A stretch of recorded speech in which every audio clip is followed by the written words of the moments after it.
Jersey, Mike. Just 5 days to go until the NFL Combine is underway in Indy, heading into the draft. It's really a two-man race in terms of the quarterbacks, but another quarterback is actually making some big news. The Rams, according to a report out there, have given QB Matt Stafford's agent the go-ahead to talk to other teams. That is according to the NFL Network. The move would allow Stafford's camp to get a feel for what else might be out there in terms of his future. Stafford has played the past 4 seasons in LA after coming over in a trade with the Lions. And remember, he won a Super Bowl there in LA, beating the Bengals. But again, this report's coming out that Matt Stafford's agent has been given permission for Matt Stafford to speak to other teams.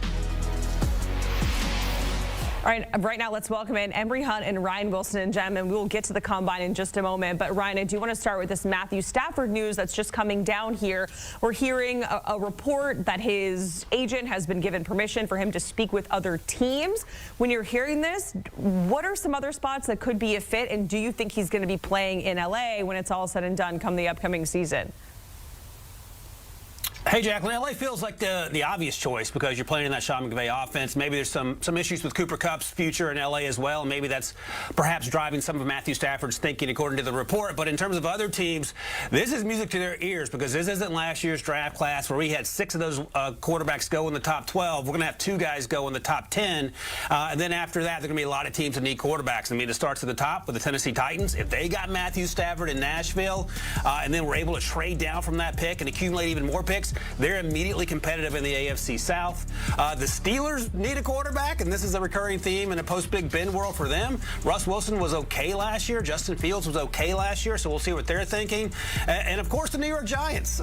They missed on Daniel Jones when they re-upped him, and then last year he got benched, and now he's a member of the Minnesota Vikings. They desperately need a quarterback, and where they pick in the draft at 3, Jacqueline, they may be out of range already for Cam Ward or Shedeur Sanders. So that would make a lot of sense. It's a big market, and he would come in right away and sort of feel like the savior in New York. And, of course, the Las Vegas Raiders, Tom Brady, Matthew Stafford together. Who doesn't want that?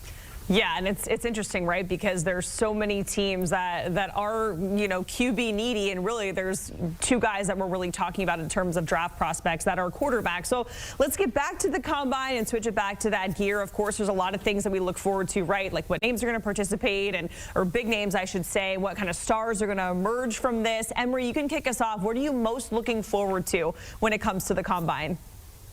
Which quarterback is going to throw? Well, let's just assume we're not going to see Shedeur Sanders or Cam Ward throw the football around, but that leaves the door wide open for someone that's vying for QB3. Jalen Milroe, the throwing session, I think, will be very important for him, mostly due to the underneath passing game. He has been one of the best deep ball throwers in college football, but it's a short to intermediate area where he has to find consistency. So him wowing there just adds to what he can do because we know he's going to test athletically through the roof.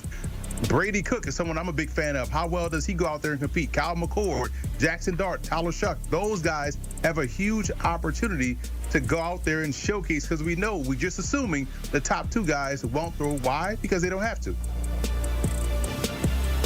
Yep, that's right, Emory. And I think it's sort of a reverse arms race, Jacqueline, in that Cam and Shedeur don't have to throw because they're the top 2 guys.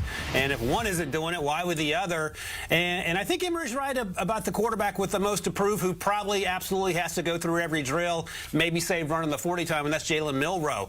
He came in at 6'1" and change at the Senior Bowl. He has smallish hands by QB standards than their sub-9-inch hands.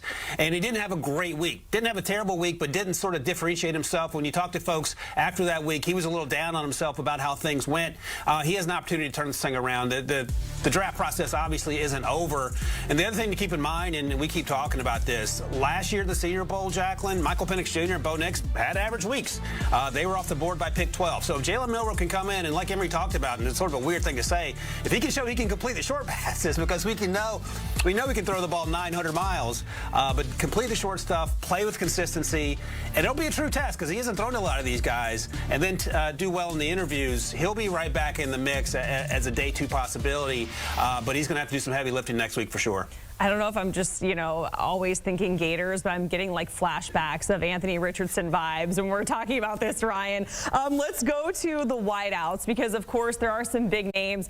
I mean, Travis Hunter, yes, he's like the wideout corner combo. That's an absolute unicorn. But like T-Mac, another guy that we really talk about. But Ryan, who is a wide receiver that we need to watch that could potentially boost their draft stock? Somebody you're going to be keeping an eye on? Hey, Jacqueline, I heard you do a basketball segment prior to this one, and you seemed a lot more excited talking about Florida basketball than Florida football, so that's something to keep in mind. I thought it was just me and Emory that you were down on, but it's the whole football program. I get it. Okay, like SEC basketball has been absolutely insane. Compared to SEC football, like down the stretch, DJ Lagway, like, yes, there's hope, but the right now for Florida basketball it's chef's kiss. I've said it again, and I'll say it a million times. I'm sorry, Ryan, not to cut you off. Continue with your wide receiver to watch. No, I love seeing happy Jacqueline. Sad Jacksonville Jaguars and Florida Gators Jacqueline is not a place we want to be. But in terms of the wide receiver that can certainly help themselves this week, and I'm going to do a deep cut. This young man has everything you want when you build a wide receiver, except that he struggles to catch the ball. Arian Smith out of Georgia, he's a 10-1-100 guy, and if you do the math on that and carry the 2, that's about a 4.2 in the 40-yard dash. So he's going to have an opportunity to threaten Xavier Worthy's record that he set last year. The issue is he caught 48 passes there. 10 drops. That's not great. And my comp for him is Ted Ginn, coming out back in the day from Ohio State, an absolute burner. But if he can show, because he's going to run fast, if he can show that he can catch the ball during the drills, that will be a game changer. Because for me, he has day 1 speed, but he's a day 3 grade because of the inability to consistently catch the ball. So he has a chance for a big week because we know he's going to be one of the fastest, if not the fastest person in Indianapolis next week.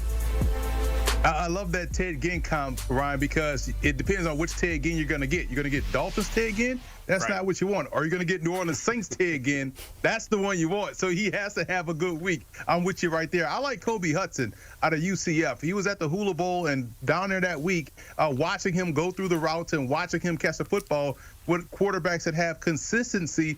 You forget how good of a football player he is. And because he had inconsistent quarterback play at UCF, seeing him at the All-Star game allowed people to realize this is a special talent because when he runs his routes, his separation at the top of the route is fantastic. He's able to separate the defensive back from the route. Defensive back goes one way, he goes the opposite way, and he can catch the football. He's explosive, so I'm excited to see how he shows up against quarterbacks that are of good caliber at the combine because I feel like he's a bona fide X-receiver, and we're going to see him showcase that out there on the field in Indy. All right, gentlemen. And Ryan, we just did a mock draft a couple of days ago where the scenario was the Raiders potentially trading up to get Shador. He has been linked to that team. So I actually spoke with resident, Raiders super fan Guy Fieri at South Beach Food and Wine Festival. And I had to ask him what he thought about Shador being QB1 potentially. Take a listen. I would have to default to what Pete Carroll would say. Okay. He's had so many great quarterbacks, and I mean, he's coached college, he's coached pro, so it would be his opinion of how does he think that he'll interface.